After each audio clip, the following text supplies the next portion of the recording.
বন্ধুরা, আজকে আমি আপনাদের এমন একটা সত্য ঘটনা শোনাবো যেটা শুনলে আপনাদের গায়ের লোম দাঁড়া হয়ে যাবে। আজ আমি যে অভিজ্ঞতা থেকে বলবো তা আমার নিজের জীবনে। লোকে বলে সংসার সুখের হয় রমণীর গুণে, কিন্তু সেই সংসারে যদি নরক হয়ে ওঠে কালো জাদুর প্রভাবে তবে কেমন লাগে। আয়ানের সাথে আমার বিয়েটাও যখন হলো আমি ভেবেছিলাম পৃথিবীর সবচেয়ে সুখী মানুষ, কিন্তু আমি জানতাম না আমার নিজের শাশুড়ি মায়ে আমার জন্য এক ভয়ঙ্কর মরণ ফাঁদ পেতে রেখেছেন। বিয়ের কয়েক মাস পর থেকে আমি লক্ষ্য করলাম আমার সাথে কিছু একটা ঠিক হচ্ছে না। আমার মাথাটা সব সময় কেমন ভারী হয়ে থাকতো। ফ্রিল্যান্সিং করতে যখন ল্যাপটপের সামনে বসতাম দেখতাম স্ক্রিনের উপরে অস্পষ্ট কিছু ছায়া ঘোরাঘুরি করছে। সবচেয়ে বড় ধাক্কাটা খেলাম যখন একদিন সকালবেলা ঘুম থেকে উঠে দেখলাম আমার বালিশ ভর্তি চুল। মাত্র কয়েকদিনের আমার ঘন চুলগুলো পাতলা হতে শুরু করলো। মাঝে মাঝে রাতে আমার মনে হতো আমার খাটের নিচে কেউ নিঃশ্বাস নিচ্ছে। আমি ভয়ে আয়ানকে বলতাম, কিন্তু ও ভাবতো আমি হয়তো কাজে চাপে মানসিক চাপে আছি।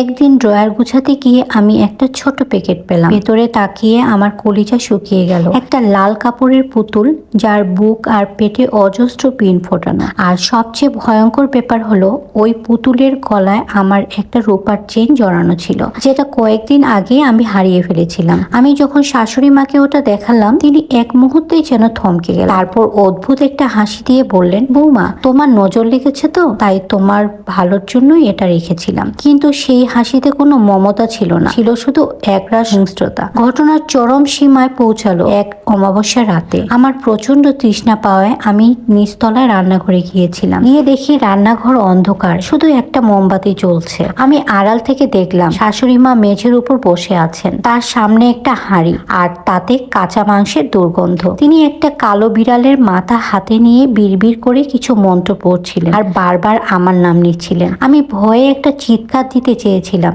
কিন্তু বিশ্বাস করুন বন্ধুরা, আমার মুখ দিয়ে কোনো আওয়াজ বের হচ্ছিল না। মনে হচ্ছিল কোনো এক অদৃশ্য শক্তি আমার কণ্ঠরোধ করে রেখেছে। পরদিন থেকে আমার অবস্থা এমন হলো যে আমি বিছানা থেকে ওঠার শক্তি হারিয়ে ফেললাম। আয়ান এবার ভয় পেয়ে গেল। ও ওর বন্ধু রুদ্রকে নিয়ে এলো, যে এসব তান্ত্রিক বিষয় নিয়ে কাজ করে। রুদ্র ঘরে পা দিয়েই নাক চেপে ধরলো। ও সরাসরি আমার শাশুড়ির ঘরে গিয়ে আলমারির পেছন থেকে একটা পোড়া মাটির সরা উদ্ধার করলো। তাতে আমার ছবি আর কিছু কালো সরিষা রাখা ছিল। রুদ্র যখন সেই সরাটি ভেঙে মন্ত্র পড়া শুরু করলো, আমার শাশুড়ি মা একদম অন্যরকম হয়ে গেলেন। তিনি দেয়ালে মাথা ঠুকাতে লাগলেন আর এমন এক ভাষায় কথা বলতে শুরু করলেন যা আমাদের কারোরই চেনা নয়। রুদ্র একটা বিশেষ তাবিজ পুড়িয়ে দেওয়ার সাথে সাথেই আমি অনুভব করলাম আমার শরীরের ওপর থেকে যেন কয়েক মন বোঝা নেমে গেল। সেই ঘটনাটির পর আমার শাশুড়ি মা পক্ষাঘাতগ্রস্ত হয়ে যান। তিনি এখন সুস্থ, কিন্তু তার মুখে আর কোনো কথা নেই। তিনি শুধু অপলক দৃষ্টিতে আমার দিকে তাকিয়ে থাকে। মাঝে মাঝে আমার মনে হয় তিনি যা শুরু করেছিলেন তা কি আসলেই শেষ হয়েছে, নাকি এখনো অশুভ শক্তি আর অন্য কোনো ভাবে আমাদের মাঝে রয়ে গেছে। আপনারা কি বিশ্বাস করেন যে নিজের আপন মানুষও এমন কিছু করতে পারে? এই ঘটনাটা আমার এক কাছের আপুর জীবনে হয়েছিল, সেটাই আপনাদের মাঝে শেয়ার করলাম। আর ভিডিওতে দেখতে পাচ্ছেন আপনাদের ভাইয়া আসার সময় ইফতারিতে লেট করে ফেলেছে।